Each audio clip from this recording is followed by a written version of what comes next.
Le deuxième segment de l'émission vous est présenté par les Caisses des Jardins de la Côte-de-Beaupré et de l'île d'Orléans.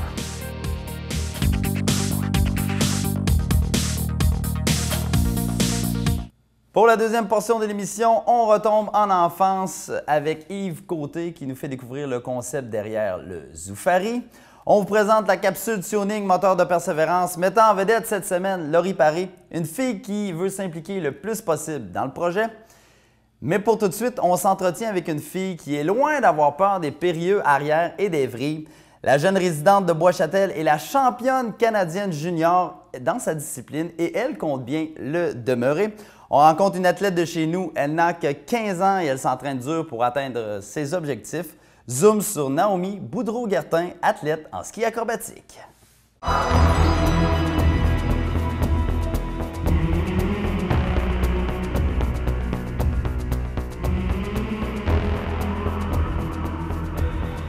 Naomi, salut, ça va bien? Ouais.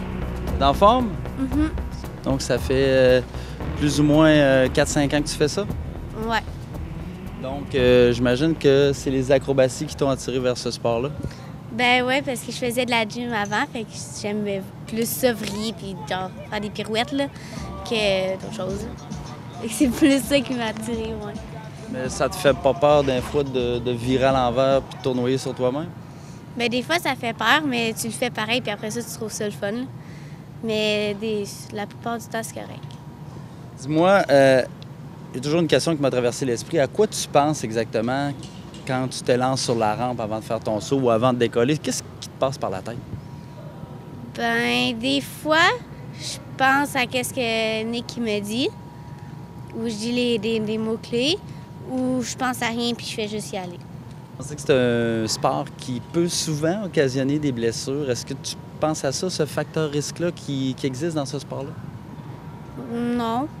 Non, je pense pas à ça. Bien, ça l'arrive, là, parce que ça m'est arrivé, là, mais je pense pas vraiment à ça. C'est sûr qu'après, quand j'avais fait ma commo, là, ben, j'avais comme... Juste après ça, j'y ai pensé, mais après, sinon, non. OK. T'es arrivé à un accident dernièrement? L'année passée. L'année passée? Puis là, est-ce que ça t'a démotivé à continuer? Non, pas du tout? Non.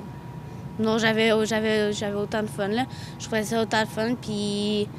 Ben non, ça m'a pas démotivé, là. Ça fait combien de temps que vous suivez Naomi? Naomi, ça doit faire un bon 3-4 ans qu'elle est avec nous autres. Là, puis elle a commencé au début, même, je me demandais, tu sais, je la regardais skier, j'étais là, oh, elle n'a pas de l'air trop forte en ski, puis tout ça. Puis là, j'avais parlé avec ses parents, j'ai dit, si Naomi est vraiment sérieuse de faire du ski acrobatique, je conseillerais d'aller dans le club de ski acrobatique pour vraiment parfaire toutes ses bases en ski. Puis vraiment apprendre, parce que quand tu es capable, quand tu es un skieur et tu es capable de descendre d'une piste de bosse de haut en bas en faisant 2 sauts, ça veut dire que tu es rendu habile en ski. Puis c'est ça l'objectif de Naomi, c'est de partir d'en haut de la piste à bosse, descendre, faire ses 2 sauts, puis d'être capable de tout faire ça sans tomber. À un moment donné, pour un athlète de 12, 13, 14 ans, c'est déjà très, très bon. Puis après ça, on continue à parfaire les techniques de ski. Naomi, elle, en ski acrobatique, elle avait choisi de faire les sauts périlleux, parce qu'elle avait commencé, je pense, au début, elle est arrivée, puis elle avait des bonnes bases de gymnastique. Elle aimait déjà beaucoup faire des pirouettes. Fait que ça va super bien. C'est sûr que les premières années, il y a beaucoup de bases. Il faut apprendre comment atterrir, comment un départ, puis tout ça. Mais quand les bases sont bien faites, puis sont vraiment fortes, solides, là, après ça, ça se met à monter vite en degré de difficulté. Puis là, on monte dans les doubles sauts périlleux avec vrille. Sauf que ça prend un athlète qui a des bases vraiment solides avant de monter en degré de difficulté. J'aimerais savoir à quoi ça ressemble un entraînement pour un athlète en ski acrobatique. Un entraînement pour le ski acrobatique, ce qui est le fun, c'est que c'est multidisciplinaire. Fait que là, comme nous autres, on est dans le programme sport-études. Fait que souvent, là, ça commence avec l'année scolaire au mois de septembre. C'est de la rampe d'eau. On va au lac Beauport, au centre acrobatique. Puis on saute sur des rampes artificielles. On tombe d'une piscine.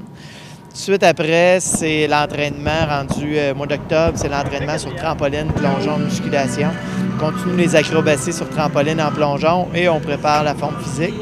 Après ça, au mois de novembre, on commence sur coussin d'air. On a un saut sur neige, puis on atterrit dans un gros coussin d'air, puis ça nous pratique. Ça fait une belle transition entre les rampes d'eau l'été et la neige pour l'hiver. Puis tout de suite, là, dans le temps de Noël ou un petit peu après Noël, bien là, on fait beaucoup de ski. Beaucoup de ski, juste du ski sur le du ski normal, Oui. on fait du ski de bosse beaucoup, puis on fait les sauts sur neige. Fait que, après ça, on fait ça tout l'hiver. Là, on entre dans la saison de compétition aussi. L'entraînement, j'imagine, c'est hyper varié. On en parlait avec ton coach tout à l'heure. Parle-moi un peu de ce que ça prend pour vraiment là, développer tes aptitudes dans ce sport. Ben, moi, je crois qu'il faut que tu sois capable de bien skier. Parce que faut que tu atterrisses, puis tout, là. Puis que tu n'aies pas peur de faire des acrobaties. Si je peux parler de l'entraînement, par exemple, sur trampoline puis sur rampe d'eau, j'imagine que c'est pas la même sensation. Est-ce qu'il y a vraiment une différence lorsque tu arrives sur la neige? Ben, c'est sûr que quand ça arrive sur la neige, ben, il y a un landing, là, c'est pas plat comme de l'eau, là. Mais quand tu sautes dans les airs, moi, je trouve que ça a la même sensation. À part que ça neige, tu descends une côte après, puis que sur l'eau, tu atterris dans l'eau, là. Mais moi, je trouve que c'est la même chose, quasiment. Ben là, on vient de s'entraîner en pliométrie. C'est un petit peu de l'affûtage qu'on fait en préparation physique dans le but que les compétitions qu'elles soient optimales pour ces compétitions. Parle-moi un peu de Naomi, comment elle est comme athlète puis comment elle se débrouille. Naomi est très travaillante. Elle se débrouille très bien, très autonome. Et puis, on sent dans elle qu'elle a un désir de faire la compétition et de réussir. Très dynamique. Parle-moi également du sport-études parce que je pense que c'est vraiment un programme qui est particulier. C'est particulier parce que le programme sport-études, ce qui arrive avec ça, c'est que les jeunes s'entraînent pendant 450 heures durant l'année scolaire. Donc, tous les après-midi dans leur discipline. On fait de la trampoline, on fait du plongeon, on fait de l'escalade, on fait du ski, acrobatique bien entendu, bosse, saut, on fait du slopestyle aussi durant toute l'année scolaire. Donc, tout dépendant des séquences de l'année, automne, hiver, on fait ce qu'on peut faire là, au moment opportun. Donc, c'est assez intense, pareil comme entraînement, le nombre d'heures que tu mentionnais par année. J'espère que tu aménages quand même. En fait, oui, on a un plan d'entraînement, bien entendu, qui fait en sorte que les athlètes ils n'arrivent pas complètement brûlés là, pour les compétitions. Là. On dit de toi que tu es super travaillante, oui, et hyper disciplinée. Est-ce que ça prend ça pour être une bonne athlète, selon toi? Ben oui, là, faut pas que mettons que tu dises de faire des exercices puis que tu fous rien puis que c'est sûr que ça marchera pas, là. Fait que d'après moi, c'est sûr que ça prend, là. Trouves-tu ça exigeant de t'entraîner, on disait quoi, 6 fois par semaine? Ouais.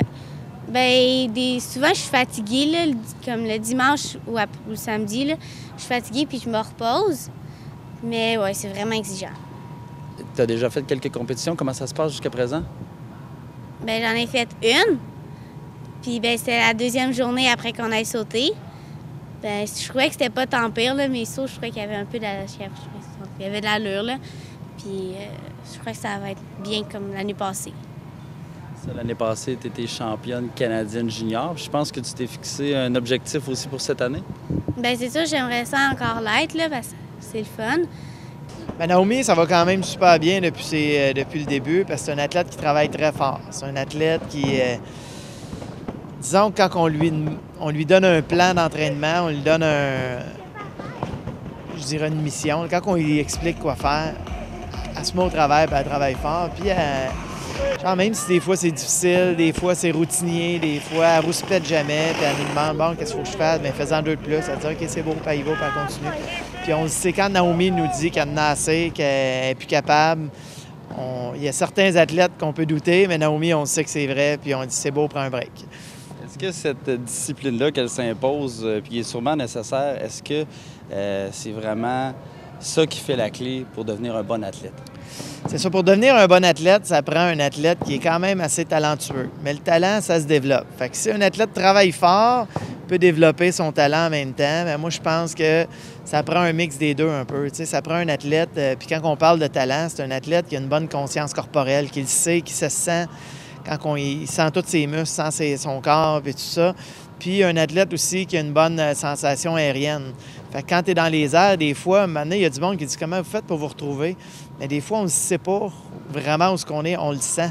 Puis on le sait quand on va regarder, quand on a fini telle période avec tel vrai, puis qu'on regarde le sol est là, puis on est prêt à l'atterrir. Puis si le sol n'est pas là, ça va mal.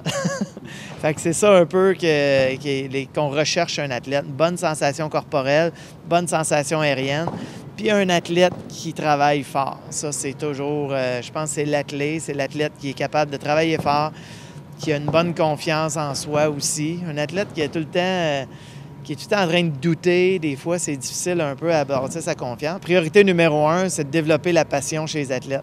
Je pense que s'ils ont une passion, s'ils adorent faire le sport, le travail va être beaucoup plus facile à faire. Puis quand on va leur demander de se donner un peu plus à l'entraînement, mais ils vont être contents. C'était toujours un terrain de jeu pour moi. Je m'emmenais m'amuser.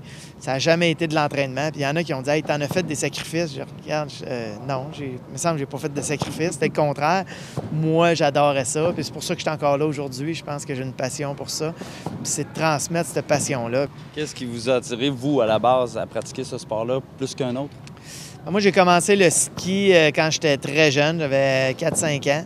Je faisais beaucoup de ski. Puis à un moment donné, durant l'été, parallèlement, je faisais de la trampoline. J'adorais faire de la trampoline. J'habitais à Magog, moi, dans le canton de l'Est. Puis il y avait un champion de ski acrobatique qui était là. Puis il donnait des cours de trampoline. Puis il m'a dit « Nicolas, tu fais du ski, tu fais de la trampoline. Pourquoi tu fais pas du ski acrobatique? C'est la combinée des deux. » Puis je connaissais pas bien ça. Mais là, j'ai fait OK. Puis j'ai commencé à suivre le ski acrobatique. Puis j'ai commencé, je pense, vers l'âge de 15-16 ans à faire du ski acrobatique. Puis j'ai jamais arrêté depuis ce temps-là.